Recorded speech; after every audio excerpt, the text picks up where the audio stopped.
Hello, hello, hello, everyone. Welcome to the Coaching Corner with me, Jamila, aka the IEP Coach. It's Tuesday. You know I love my Tuesdays. For those of you who are new to the Coaching Corner, I am Jamila, aka the IEP Coach, and I am the founder and lead consultant of the IEP Coach LLC. We are an education consulting company, and we specialize in providing special education centered support to our teachers. Through our professional development and coaching. We do this for our paraprofessionals and instructional assistants, and we support our parents with understanding the special education process, IEP process, as well as 504 plan process as well. We feel that when our parents are educated, they can confidently advocate for their children and themselves. And when our teachers are supported and they're given the training and the coaching in special education to thrive in their roles, they are able. This reflects in their instruction, and it trickles down to the student, and they are more likely to stay in their role. So the student wins on both sides. It's a win-win for students. All right. So we're going to get into our topic for tonight. So I recently made a reel about how I managed working in special education for as long as I have. So I was in the classroom as a special education teacher. I was a learning support teacher, and then I was an emotional support teacher, and I taught English, 7th grade English, for a little bit over 14 years. And some people may think, oh my God, that's a long time. It is a long time, and I had to do different things to help me stay in the field and not just leave the field. And one of the things that I needed to do was to either switch schools or change districts. And I did both, in my career. And I know some special education teachers or just some teachers in general are thinking about, do I change schools, or, do I change districts? And something that may come into play is imposter syndrome. You may be thinking like, will I even make it? Like, who am I to think that I should leave the school that I've been at for so long and go to another school that's completely different, that may have everything that I need? You have this imposter syndrome comes over you. You think you're not good enough. You think you're not going to make it, or sometimes you feel guilty, like because you're leaving your students. You're leaving students that you have. You're leaving, colleagues that you've built a great relationship with. There's so many things come into play. And I want to say, at the end of the day, as the teacher, you have to do what is best for you. What is going to help you thrive in your role? What is going to help you become the best educator, special education educator that you can be? And sometimes you have to change your environment because it is not conducive to you growing in your field. Okay? Everybody doesn't want to be stagnant. Some people are okay with being stagnant. I wasn't one of them. I never wanted to be I never want to be stagnant. And I knew for me, I had to change my school, and then I eventually changed my school district.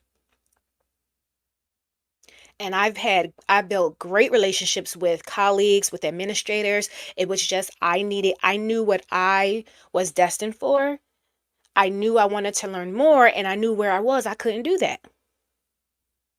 I couldn't do it. And then where I was, I got tired of fighting for just the minimum, for just the basic.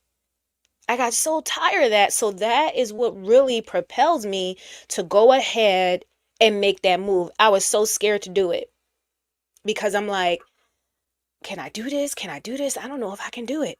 Like, and I remember when for, I applied to different districts in my state. And I never forget, I was like, I don't even know if I can do this. I don't know. I had imposter syndrome. I was just like, I don't know. I don't know if I can make it. I just don't know. Especially if you've been perhaps in an urban school district, in an urban area, you go to the suburbs, which is completely different. Like, you don't know if you're gonna make it. Like, and that's what I was I just was like, oh, I don't belong. I don't know. And I never forget talking to my teacher partner at the time, and it was the position that I was applying for was emotional support. That made me even more afraid. I was like, oh my God, because I'm thinking about behaviors. Can I do it? And I never forget, my teacher partner looked at me, was like, Bashir. He looked at me and said, Bashir, you work with these kids every day. And at the time, I had fourth, fifth, and sixth graders, and I had a group of boys that I was doing social skills group with every single week. And when I look back now, that was God preparing, that was a law preparing me for that role, because that was part of my students that I was getting like that I was getting in a new role. They got group therapy, they got individual counseling. Like, when I look back at it now, it was just preparation for that role I was getting. So I was teaching fourth, fifth, sixth graders. We were doing reading, writing, and math, and then I had my social skills group once a week. He said, Bashir, if you can deal with these kids every day and you do that group every week, he said, you'll be fine. He said, you'll be absolutely fine. Like, he looked at me like, what you tripping about? That's exactly how he sounded. He was just like, and that's how he looked at me. He's like, what you tripping about?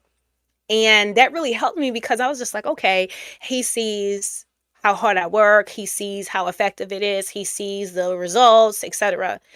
So another thing that helped, so when I went to the so when I did my so another thing that was I was afraid of, I'm just like, oh, what is that employment process like? Because for those of you who don't know, when you are a teacher, you have multiple, and this is anywhere, I want to say a lot of times now, you have multiple interviews now. First round, second round, third round. And for some people, for teachers, you're not interviewed by one person. You're getting interviewed by a team. I want to say the biggest team that I ever got interviewed by at one time, I want to say it was about 8 or 10. It was 2 administrators and 8 teachers were interviewing me at one time for when I was applying for when I was applying for a sped teacher role. That was like the biggest team that ever like interviewed me. However, um, also some schools require you to do a demo lesson. I didn't have to, when I first started teaching, I didn't have to do a demo lesson. So I was just nervous. I'm just like, and I went to a job fair that the University of Penn holds every single year. And it's suburban districts that are um, recruiting educators of color, because they need to they need diversity in their school district. And not just diversity, they have Black students, they got students of color, and they need more educators that look like the students too. All the you have a lot of students of color, also in those districts as well, and they're looking for educators of color too, um, for their districts. And I remember I was just like, I don't know. I don't know. Again, imposter syndrome. I don't know. And at the job fair, they had like an information session where you could ask questions to the superintendents of those districts, whoever was present, at the job fair. And I remember one guy, I went to the information session, and one guy, he stood up and he was just like, I don't know if I should leave where I'm at and go to the suburbs. And I felt the same exact way. I felt that way at first. And I was, and I could feel his apprehension. I could see it in his face. I was like, oh, he feels the same way I do. And someone else in the audience raised their hand to speak, and she stood up. She was a Black woman, and she said, I was born and raised in the suburbs. Never in my life did I have a black teacher while I was in primary school. So elementary, middle, high school, she never had a black teacher. And that just like hit me. That really hit me. I was just like, wow. And that kind of just made my imposter syndrome go away. It made me just reflect on myself like Jamila. At this time, at this point in my career, I've been teaching for like 10 years. I'm like, girl, you got 10 years under your belt. You do, you've done so much with so little. Like you've done so much with so little. You basically, my last 3 years felt like I was doing an emotional support role. You've done learning support. You've had to juggle and do without for so long, like, and just make it work. You can do this. Imagine you have the resources that you need. You can do this, you know? And I remember I applied to a couple districts. One district in particular called me back, and I had the first interview. And coming to find out, one of my professors used to be the Sped director in that district. She said, "Oh, Jamila, tell them you know me." And I'm just like, "Sure, okay." So I told them, and they were just like, "Oh, okay." And I was like, "Yeah, she's my professor, you know." And then I got called back for round two. Now, round one, it was 3 administrators. Round two, I had to do a demo lesson, and I was just like, whew, I was so nervous. I contacted one of my friends who worked in the suburban district as well. And he was just like really helping me, giving me pointers. I had another friend who worked in the suburban district, and she was giving me pointers on, my demo lesson too. So I had like people who, was helping me.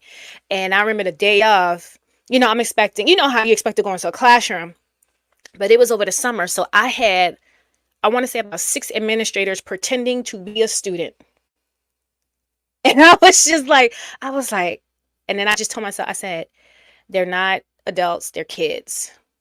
I had to tell myself, I'm like, they're not adults, they're kids. And prior to that interview, I practiced on my family. I practiced on my family. And I was like, you got this, you can do this. And and I had to believe it. And that's what really made me overcome that imposter syndrome, because I had to believe that I belonged, and I will be okay. And that I got this. Hey, I got credentials just like everybody else. I work just like everybody else. I can do this. And I did that demo lesson, and then I had an interview right after the demo lesson. And I got such great feedback from that. They said, oh, and literally I made it all the way up to that timer stopped. Like it was just perfect. It was just like seamless. And I got such great feedback from the administration team there. And then I made it to round three, and the rest was history. But, I say all this to say is that whatever, and I'm speaking to my teachers here, whatever you need to do to make a better work environment for yourself, so that way you can continue to do the work that you are passionate about, go ahead and do it. Don't be afraid to take that leap. Don't let imposter syndrome get in the way. Don't let doubt get in the way. Don't let no one guilt trip you about whatever decision you want to make, because at the end of the day, you have to do what is best for you. And me making that decision to take that leap to change my environment, to change districts, the skills that I learned, that I was able to apply so much of my skills, and I was able to gain new skills that helped me in my career. They helped me to propel into becoming a Sped supervisor, which all those skills has helped me to become the IEP coach and the consultant that I am. So don't be afraid to take that leap, because you never know the blessings that are on the other side of that leap. Okay? You got it. And believe that you got it, and know that you can do it. Believe in yourself. Okay? So before I head on out, I got to share some freebies with you guys. And I want you guys to be in contact with us at the IEP Coach LLC. If you have any questions about anything I shared tonight, or just any topics in general, please send us please send us I was about to say, please send us a TM. Oh, I couldn't even remember for a second. Please DM us. Please message us. We'll get back to you in a timely fashion. Also, we have our one-to-one calls. We opened up our calendar for our one-to-one calls, so you can get a one-to-one call with the IEP coach, myself. But we're doing them for February and March. So we only have a few spots, not a lot of spots open. We have about 10 spots open. So definitely take advantage. I'm going to share the link. So make sure you take advantage of this. You get 60 minutes to ask whatever you want. You need help. You need help with writing some IEP goals. You need help with with figuring out what your SPED goals are. You may need help. You may have SPED questions about your child's IEP. Book a call and I can answer those questions for you. Okay. So when you book the call, pay attention to the criteria because I'm going based off of what you present. Like, what do you want to work on? Okay. And I gave you some examples of some things we can work on. Okay. And also make sure you tune in on Thursday, 7 p.m. Eastern Standard Time. I am collaborating with mentor teacher Lee. We are going to be doing a special live stream. We're going to be focusing on Ramadan, the month of fasting that Muslims celebrate across the world, So this is definitely going to be a great learning experience. So make sure you tune in Thursday, 7 p.m.